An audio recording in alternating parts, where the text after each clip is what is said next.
if you really want to just learn like the basics of drawing animals, and you know, I'd love to hear from you.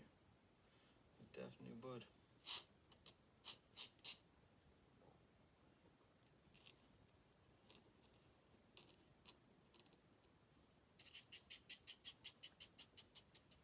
It's a difficult subject to teach somebody because it's like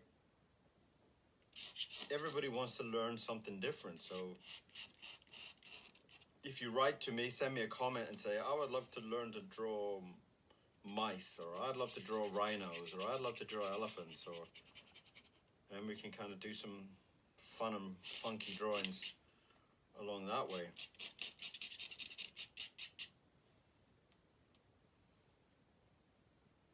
Oh, that's kind of funky.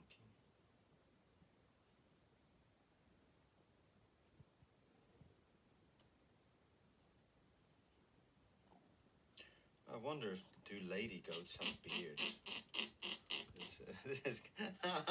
Now there's a question. Somebody write to me and tell me, do lady goats still have a beard as well? I know billy goats. I don't know. I don't know too much about goats. But